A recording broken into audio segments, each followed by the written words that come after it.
Do or do not, there is no try.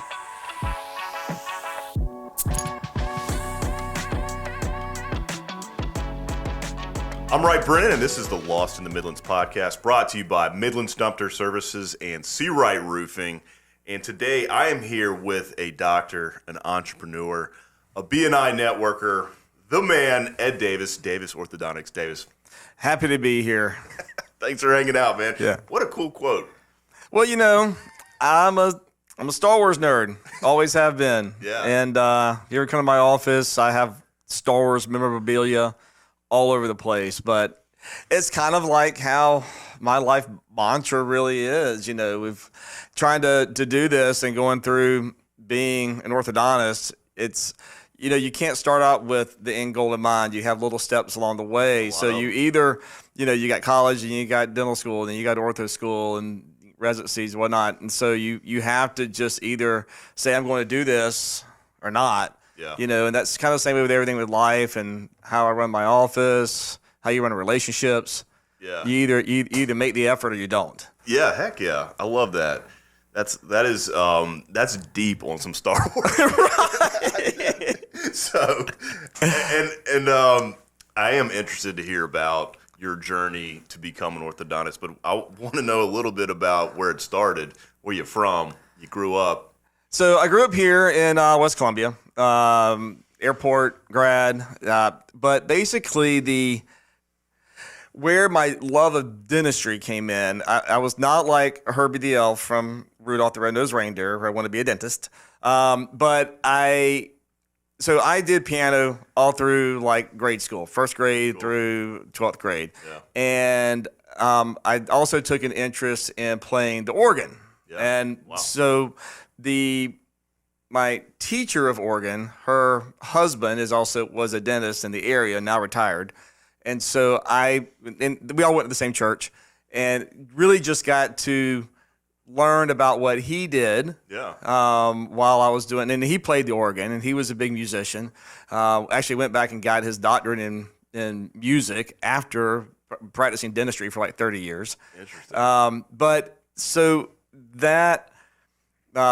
So doing that and then also going through my own orthodontic training, I mean braces, and I always looked at it kind of like a puzzle. So I was always trying to figure out what the orthodontist was trying to do, why he's putting the rubber bands there. Yeah. You know, it's kind of like a Rubik's Cube at the time. You know, you just how do you meld the pieces together so that you can get the right results? Yeah. And so it just fascinated me. So really around 7th grade, 8th grade was kind of when I decided that that's kind of the path I wanted to take. And just kind of kept it in my foresight.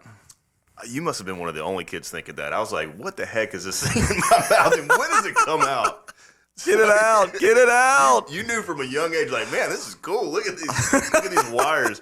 That's awesome. Yeah, we were into bondage earlier. And you also have both sides of the brain. You've got the artistry. You're doing piano and organ, and you're interested in the sciences. So, well, you know, we always say when I got out into orthodontics, it was always kind of the melding of art and science because, you know, you're fabricating smiles. Yeah.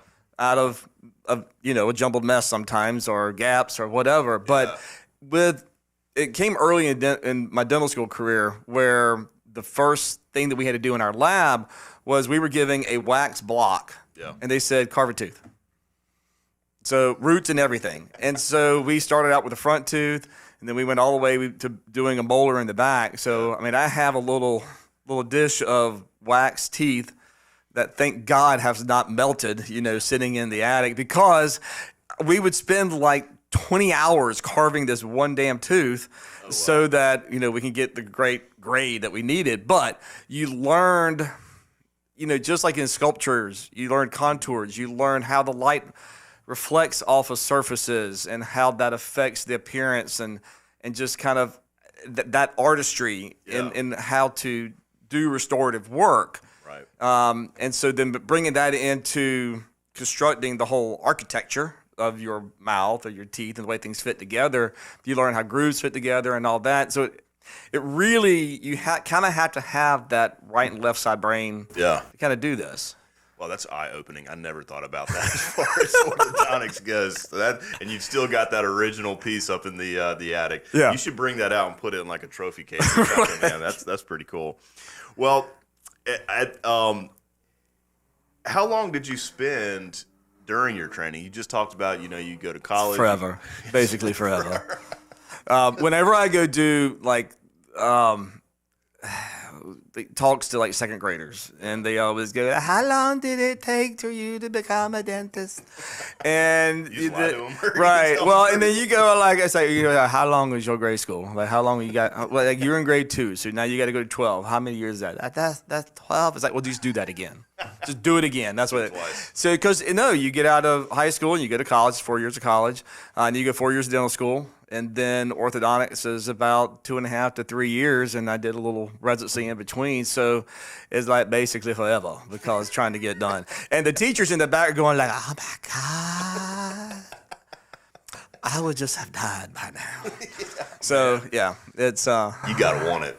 you do, but the whole thing that I tell them, I was like, it's small steps, baby steps. If you look at the end goal in mind to begin with, you'll never reach it because it's too lofty. You have to. And people who come in from high school and want to shadow a man. It's like, focus on getting through high school, then focus on getting through college, then focus on, what do you want to do? I want to be a dentist. I want to be an oral surgeon. Well, you have to be a dentist first. Okay. So focus on that first, because if you go in focusing on the end, it's the same thing with football. You don't focus on being the SEC championship without winning the first game. Yeah. Okay. Yeah, you gotta make those marks. which for USC has been very difficult for the past couple of years. Yeah. Oh yeah. Well, We don't have enough time for that. yeah. Well, I do want to ask you.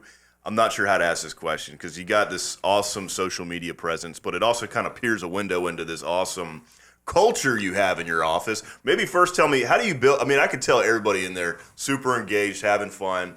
How do you get them to that? How do you build that awesome culture?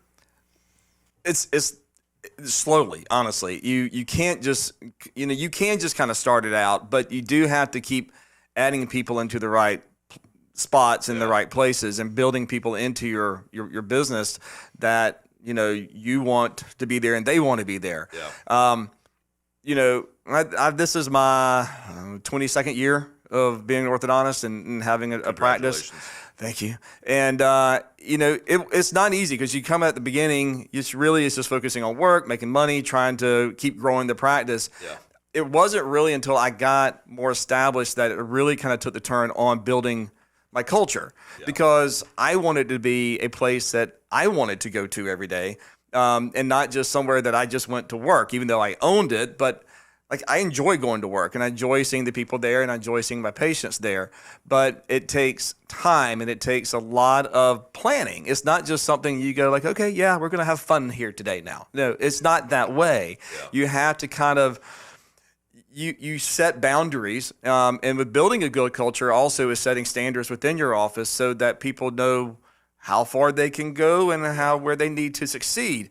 And when you bring that, but you have to bring the fun. Yeah. And you have to be an empathetic person so that you can understand what other people are going through. Yeah. So that when they're having a bad day, you know how to adjust your conversations with them so that it makes it still engaging for them. Yeah. One of our rules is like really leave it at the door. Trying to leave your home problems there, but you're still part of our Davis Ortho family. Yeah. And I do care. And I want everybody, I want my team to know that. And I think when they understand that you do care about them as a person and that you're there to kind of reward them, support them, it builds that culture into your office. I mean, we really have been lucky that people reach out to us to come there for a job. I don't have to advertise a whole lot for positions. But I think that's because we have that. People know that it's kind of a fun place to work, and with our social media that we put out and our videos and TikToks, which are all great, and we have a fun time doing that, but it still tries to show to everybody what we stand for, and more so than just giving you great smile and giving you good teeth. Yeah. You know, it's the experience that you get there, and we want that to flow. It has to flow from the top down. Right. It cannot flow from the bottom up. You can't expect your one team member to be the energetic one and build it all up when you yourself as the leader don't care. Right. So you have to care. You have to care about your people. You have to care about your office. Yeah, that's really interesting. It sounds like you've implemented a lot of strategy into building the culture, leading the team. So many things you don't think about when you think of orthodontistry. No. Well, and we always say that really dentistry in general, people that run these medical practices, we have so many hats that people don't realize. I mean, you have, not only do you have the doctor hat, you have the HR hat, you have the psychiatrist hat, you have the accounting hat, and also the impromptu IT guy. And it's just, you're running like a big operation. Yeah, There's and a lot going on. You know, and so, but it's all just scrambled up here in the mine, and they're like, you know, and I'll be running around. They're like, just leave him alone. He knows where he's going next. Don't mess with the process. That's awesome. That is, and I mean, kudos to you, man. Being able to put it all together and then using social media to kind of leverage that, like you said, it's so hard to find people. Here's an opportunity where you can already take something awesome you got going on, show it to the masses. You've had some pretty good videos. We try, yeah. Well, I've got a great marketing director, Chapin Coates, who runs that division for me at the office, and we collaborate a lot on ideas to try to do. And what's your favorite one? Which one is the favorite? I like the Barbie one. Was hilarious. So that was fun to do, and I was kind of, I guess, challenged to do that one by a friend, and so I just took the video and just honestly spent about 30 minutes to storyboarded it out. Yeah. And so we're going to do this here, this here, this here, and it took us about 45 minutes to do it because it was quick shots and we knew exactly what we were trying to do. So that one was real fun just because it was very engaging, different, you know, costume changes and all that kind of stuff, and we got a huge response. TikTok is weird about how people respond to things on there. Yeah. We really kind of thought it was, you know, we're over 400,000 views on it, which I'm very happy about. But we were really trying to hit that pinnacle, and everybody was kind of commenting, "Why is it this viral?" I'm like, "I know, why isn't it viral? You need to share this thing." But it was just trying to get the word out. But I like the ones where, you know, my personal favorite videos are the ones where we kind of played, like, I love when I'm doing like two characters. So I'm either like the patient and then the doctor kind of working with it, goes back and forth. A lot of my favorite entertainment YouTubers that I watch, they do that kind of dual role. Yeah. And to me, that's just fun. We did one at Soiree State this past spring where I was a bumpkin coming up and, you know, getting orthopedics and orthodontics mixed up, and, you know. And there's one where I was trying to be a kid where in the chair playing, because kids will play with their phones all the time in the chair. But I was bringing out my phone, and then I brought out my Oculus, and then I brought out, you know, all kind of hand, you know, devices. And it was just kind of like, oh my God, how much more do you have there? You know, let's focus in. I only need you for like 3 minutes. Stop. Yeah. This is Wright Brennan, the owner of C. Wright Roofing. When it comes to the maintenance of your roof, you want to know that you have an experienced team that knows what they're doing. And with 10 years in the business, we check all the boxes. Leaky roof, storm damage, or just overdue on maintenance, give us a call at 803-828-4181 for a free estimate. Again, that's 803-828-4181. And remember, our commitment is to roof it the right way. Well, I want to change gears a little bit. How about the patient walking in? How do you guys make them feel like? Because I imagine a lot of your patients are teenagers. Just teenagers, yeah. How do you make them feel comfortable in there? Well, again, coming back to the culture, I think that just the way that we interact with them when they're coming in, we try to. One of the things we like to do is whenever they walk in, I mean, you know who's coming in at a certain time, and recognize if there's a face that you don't recognize, and if you can call somebody by their name as they're walking in that they've never met you, that's powerful because it doesn't. You're just not the 10 o'clock. You know, you're Micaiah Smith, and they're like, oh wow, you were expecting me and needing me there, and really just a lot of the in this day and age, it's the interaction between it. And I know you got it and everybody else, the constant texting and back and forth, reminding of appointments and all that kind of stuff. It's that contact that you have with them. And then when you come in and just immediately trying to make them feel like they're someone special. I've always said that I want that person's appointment to be the highlight of their day. Oh, that's awesome. Because you never know what their life is like outside of that one. Like, I know how it is in my office. And so, but I don't know what your life is out there. And that's why I always tell people, you can't, somebody gets mad at you. It's probably 98%. It is not you. Not you. It is something that they are doing. So and these kids, they're all remarkable kids. And it's sad sometimes to hear kind of what their personal stories are, and sometimes they can't help it. The parents can't help it, whatever. But they're still trying to get them there to do stuff. But if I can help them and make that part of their day enjoyable, however much you can make orthodontics and wire changes and rubber bands enjoyable, then we will. That's freaking awesome. You guys are making an impact in a lot of ways. Trying so, to. Killing it. How do you have energy for all this? What's your workout routine? Are you going to some special gym or something? Oh, I will say, you put out energy, you get more energy. And so, right now I work out together at the ISI Elite Training, and so is my friend Curtis over here. But that's a great place. And it's weird going to doing that, working out. It really was kind of like, so I'm 52. When I was 40, it was kind of when I really kind of took a hard look at saying, I need to do something about that. I was very much a sympathy weight person and eating all the leftover foods from my children that did not eat their chicken nuggets. And so I had to kind of take a hard look and just say, we're going to stop this. And being healthy is a progressive journey. It is not something that is easy, and it's something you have to kind of keep maintaining. It doesn't just stop. Right. But I do think that the more energy that you use, the more energy you actually have. Yeah. Like, if I just sit and do nothing, then I become a slob and I'm tired all the time. But unfortunately, my life is constantly on the go. I just don't like to sit still. It's just me. That's you. So you need to have that huge. I do need that. Bank. Yes. I got you. Well, somebody who's interested in taking on the journey of an orthodontist, what advice can you give them? Honestly, just really study, read. You have and commit. Do or do not. There is no try. You have to. It's not in this day and age. It's not actually as easy as it was whenever I went through. It's highly competitive. You have to have. It's expensive too. I mean, people don't realize that.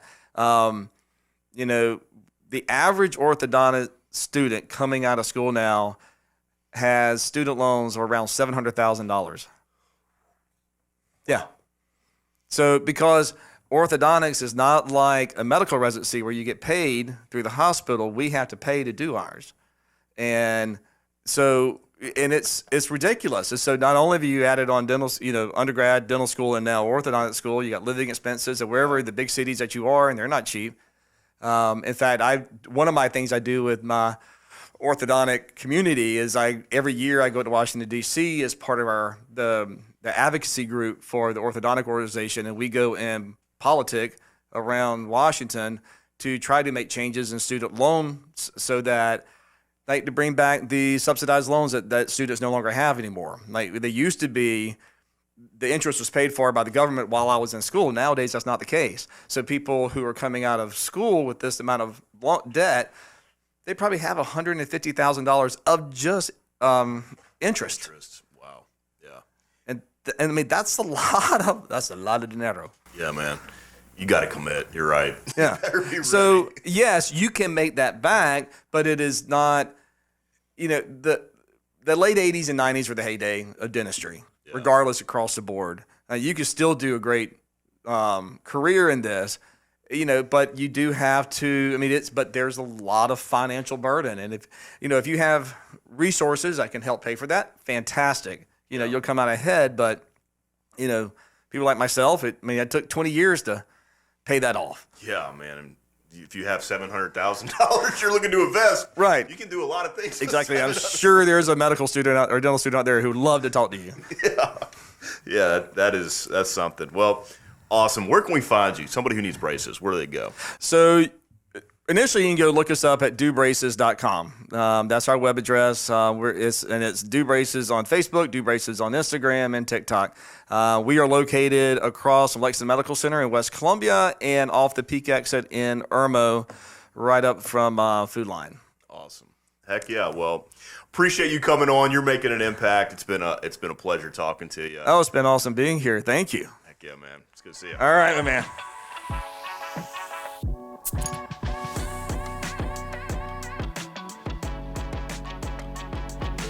Hey everyone, many thanks for watching. If you enjoyed this episode, give us a follow and click the bell to stay up to date on future episodes, or click the link to watch another previous episode. Also, don't forget to like, share, and please leave us a comment. We'd love to hear your feedback.